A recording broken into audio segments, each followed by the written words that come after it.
पकाउँदा पकाउँदा मुखबाट पानी आउँछ, यति मिठो छ। अहिले हामीसँग यो कोरियाको झ्याप्से नुडल्स आएको छ। यो ग्लास नुडल्स भन्छ होइन यसलाई, होइन ग्लास नुडल्स। अनि यो तीनटा फ्लेभरमा छ, तपाईँले देख्न सक्नुहुन्छ। एउटा स्पाइसी, एउटा स्विट र एउटा सोया सस गरेर तीनटा फ्लेभर छ र एउटा बिग साइजमा अनि यो स्मल साइजमा छ। मैले आज स्पाइसी फ्लेभर खान लागेको छु होइन, यो एकदम खान लागेको छैन, खाइसकेको छु। यो मुखबाट पकाउँदा पकाउँदा मुखबाट पानी आउँछ, यति मिठो छ। ल यस्तो मिठो क्या, त्यो युनिक टेस्ट के, एकदम मिठो। किनभने ग्लास नुडल्स अलिकता यो मैदाहरू भन्दा पनि अलिकता हेल्दी हुन्छ। तपाईँको यो जुन पट्याटोबाट बनेको नुडल्स हो,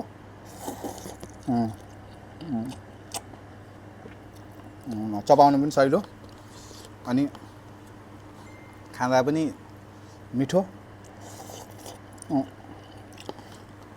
यो ग्लास नुडल्स अब हाम्रो जति पनि नेपालको कोमार्टको आउटलेट छ त्यहाँ पाउन सक्नुहुन्छ, अथवा तपाईँले म्याच गर्नुभयो भने आफ्नो यो सामान आफ्नो घरमा इजिली पाउन सक्छ। हस्, धन्यवाद।